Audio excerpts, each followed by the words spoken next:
નમસ્તે વિદ્યાર્થી મિત્રો. ધોરણ 11 સંસ્કૃત પાઠ 5મો પ્રથમ પાઠ ભસ્માવેશઃ મદનમ ચકાર. કામદેવને ભસ્મસાત કરી નાખ્યો.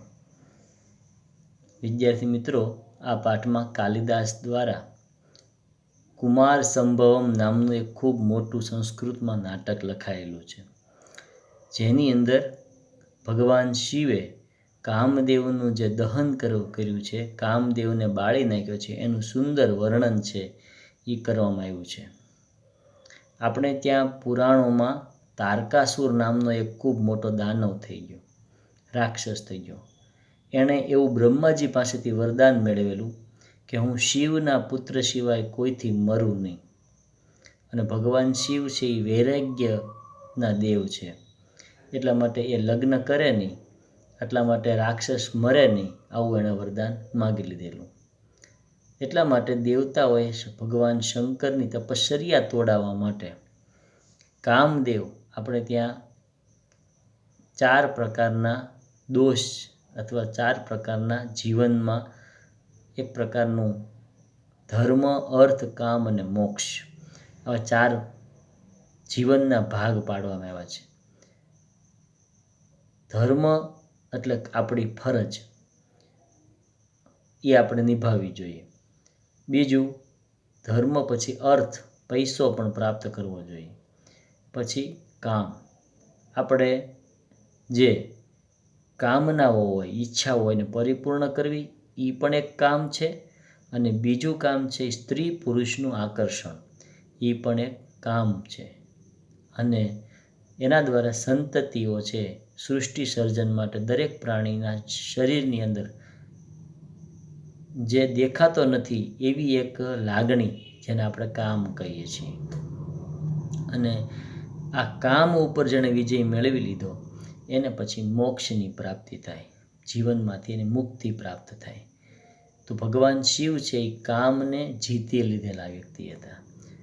એટલા માટે કામદેવ એનું કશું જ તપશ્ચર્યા ભંગ કરવા માટે બગાડી શકે નહીં. પછી પાર્વતી માતાની તપશ્ચર્યાથી પ્રસન્ન થઈ અને ભગવાન શિવ એ પોતે પાર્વતી માતાને વરદાન આપે છે અને ત્યારે કહે છે કે હું તમને પતિ સ્વરૂપે સ્વીકારું છું, પત્ની સ્વરૂપે સ્વીકારું છું. અને પાર્વતી માતા પતિ સ્વરૂપે ભગવાન શિવને સ્વીકારે છે. અને એમાંથી જે બાળક ઉત્પન્ન થાય છે, એટલે કે શિવ અને પાર્વતી છે એ એક બાળક છે, એનું દેવી અવતાર થાય છે, જેનું નામ કાર્તિકેય. અને કાર્તિકેય દ્વારા એ તાડકાસુરનું નાશ થાય છે. એવી આખી કુમાર સંભવમ નામનું જે કાલિદાસનું નાટક છે એની અંદર આ વાર્તા આવે છે, બરાબર. પણ અહીંયા તો માત્ર એટલું જ વર્ણન આપેલું છે કે ભગવાન શિવ સમાધિ અવસ્થામાં હતા, તપશ્ચર્યા કરતા હતા, અને દેવતાઓએ વિચાર્યું કે ભગવાન શંકરની સમાધિ તોડાવીએ અને એમાંથી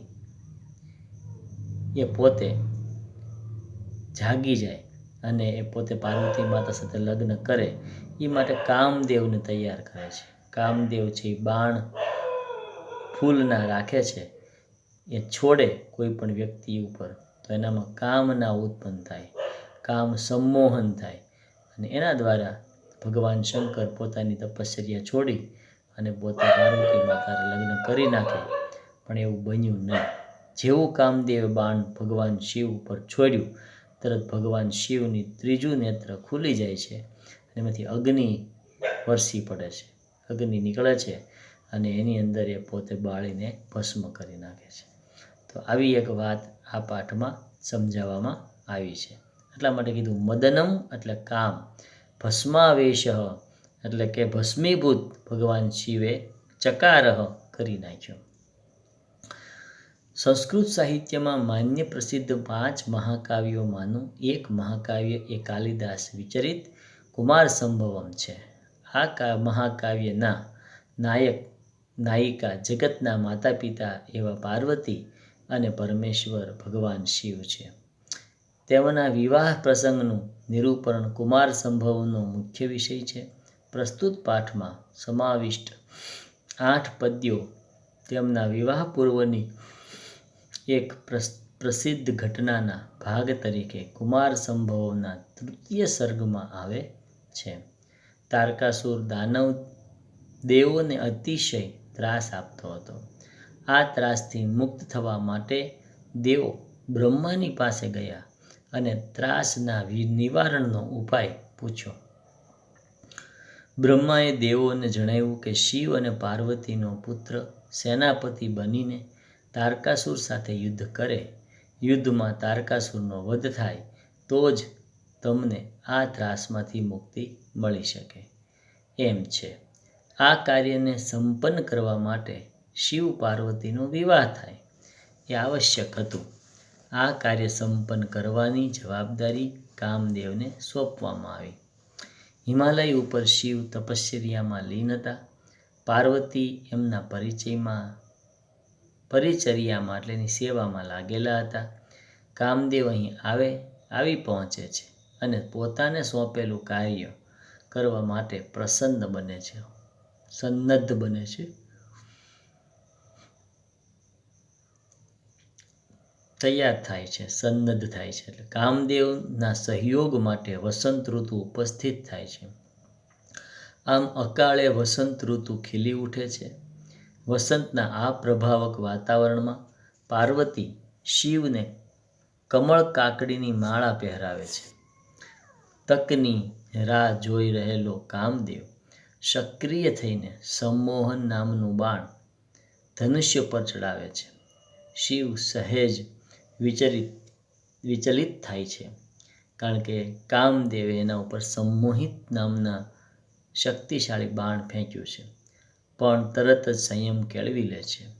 કામદેવની આ કુચેષ્ટાથી શિવ ક્રોધે ભરાય છે અને પોતાનું 3જું નેત્ર ખોલીને પળવારમાં કામદેવને ભસ્મ કરી દે છે. કામદેવના દહનની આ ઘટનાનું કાલિદાસે કરેલું સરસ વર્ણન તેમના ઉપજાતિ છંદમાં રચાયેલા 8 પદ્યોમાં પ્રસ્તુત છે. અથર્વાબોધની સરળતા માટે અહીં પ્રત્યેક પદની નીચે અન્વય પણ મૂકવામાં આવેલો છે.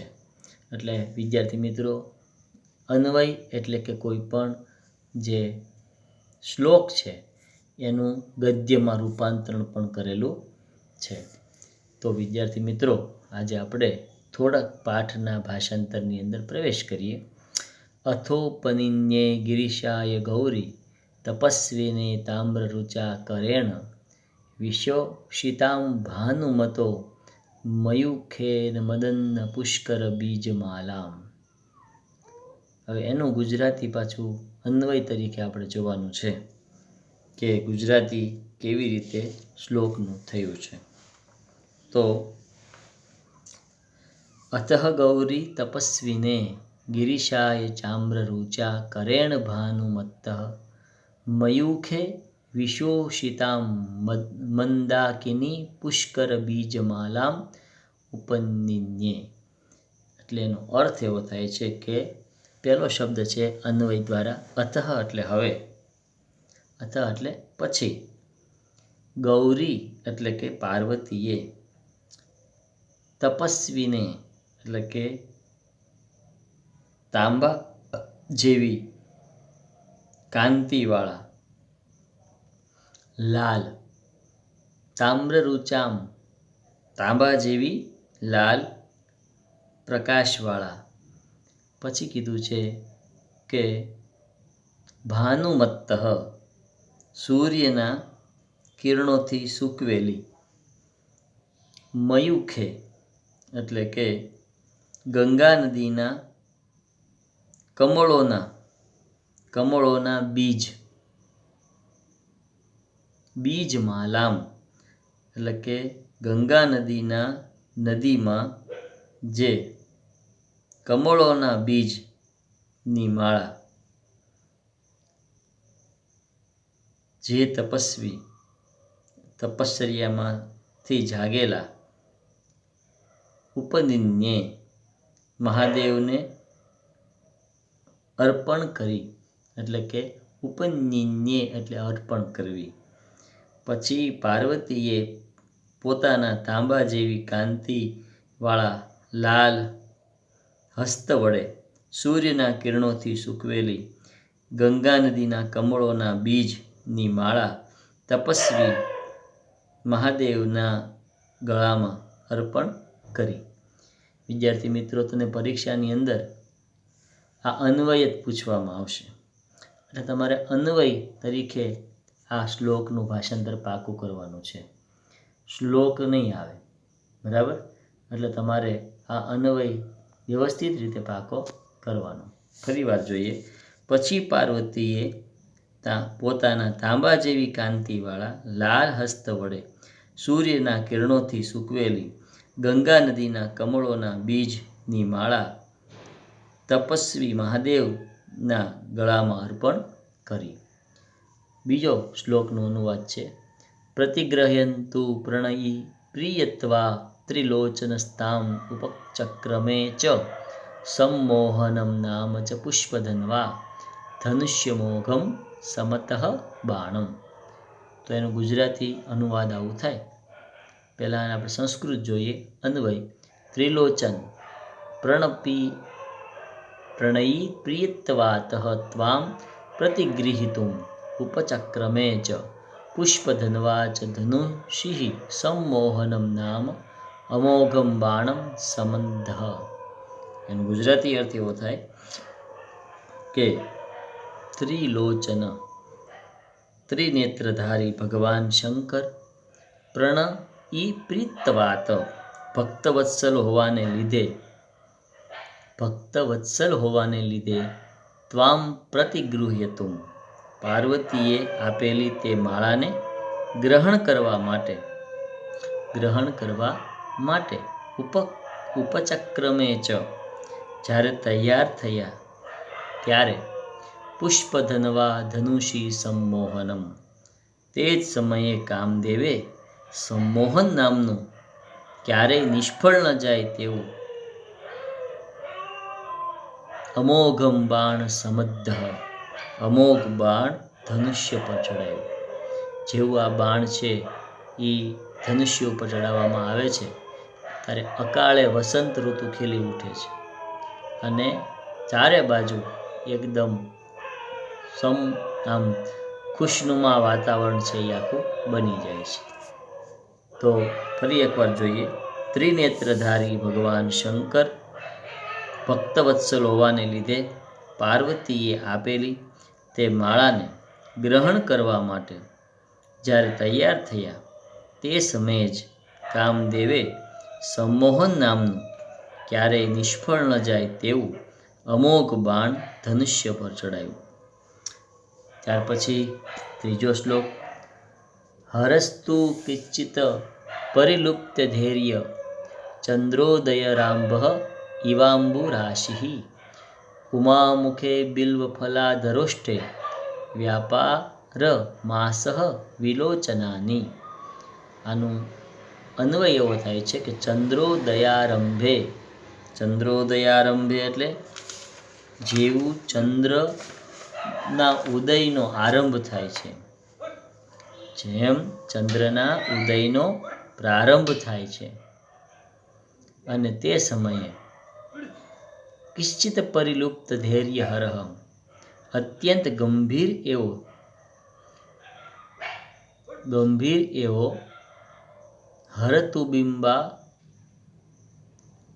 ફલાધરોષ્ટે સમુદ્ર પર વિચલિત થઈ જાય છે તેમ જરાકઈ વિચલિત થયેલા ધૈર્યવાળા હરહ મહાદેવ શંકરે બિંબાફલધરોષ્ટે બિંબફળ જેવા લાલ અધરોષ્ટવાળા એટલે હોઠવાળા. કામદેવે ઘણી જગ્યાએ સ્ત્રીઓના હોઠ, સ્ત્રીઓનું નાક, સ્ત્રીઓની આંખ આ બધા ઉપર એની સુંદરતાનો શૃંગાર રસ પણ સંસ્કૃત સાહિત્યને આપ્યો છે. અધરોષ્ટવાળા એટલે હોઠવાળા. ઉમા મુખે પાર્વતીના મુખ પર વ્યાપારમાસ પોતાના ત્રણેય નેત્રો ફેરવ્યા. કોણે ફેરવ્યા ત્રણ નેત્રો? જેમ ચંદ્રના ઉદયના પ્રારંભે અત્યંત ગંભીર એવો સમુદ્ર પણ વિચલિત થઈ જાય છે. કારણ કે તમને ખ્યાલ છે કે સમુદ્ર ચંદ્રની જે કળાઓ એના ઉપર એની ભરતી ઓટ હોતી હોય છે. જેમ ચંદ્રના ઉદયના પ્રારંભે અત્યંત ગંભીર એવો સમુદ્ર પણ વિચલિત થઈ જાય છે, તેમ કામદેવના સંમોહન નામના બાણને કારણે જરાક વિચલિત થયેલા ધૈર્યવાળા મહાદેવે શંકરે બિંબફળ જેવા લાલ હોઠવાળા પાર્વતીના મુખ પર પોતાના ત્રણેય નેત્રો ફેરવ્યા. ભગવાન શિવ સમાધિમાંથી જાગે છે ત્યારે સૌ પહેલાં પાર્વતીના હોઠ ઉપર એની નજર પડે છે. કારણ શું હતું? ભગવાનમાં કોઈ દી કામ આવતો જ નહોતો, પણ એને સંમોહન નામનું જ્યારે બાણ છોડ્યું ત્યારે એની અસરને કારણે 1 સેકન્ડ પૂરતું એનું ધ્યાન પાર્વતીના હોઠ ઉપર પડે છે, પાર્વતી માતાના હોઠ ઉપર જોવે છે. બરાબર, આમ તો આપણા ભગવાન કહેવાય, પણ એ વર્ણન છે ભગવાન શિવ અને પાર્વતીનું, એ આમાં કાલિદાસે થોડુંક શૃંગારસવાળું મૂક્યું છે. તો વિદ્યાર્થી મિત્રો, ઘણી બધી વાત થઈ ગઈ. આજે 3 શ્લોક રાખીએ. બરાબર, આગળના શ્લોકનું ભાષાંતર આપણે ફરી પાછા જોઈશું. અત્યારે જેટલા શ્લોક ભાષાંતરના થયા છે 3 શ્લોક, તો એનું અનુવાદ તમારે પાકી બુકમાં લખી અને હોમવર્ક કરવાનું છે. પણ આ શ્લોકનો અનુવાદ એક વખત નહીં, એક અન્વયનું જે ભાષાંતર છે એ 3 વખત કરીને પાકું કરવાનું છે, સંસ્કૃત સાથે લખીને, જેથી કરીને સંસ્કૃતમાં અક્ષર પણ સારા થાય, એનું ભાષાંતર પણ તમને આવડે. તો આટલું આપણે વિદ્યાર્થી મિત્રો આજે રાખીએ છીએ.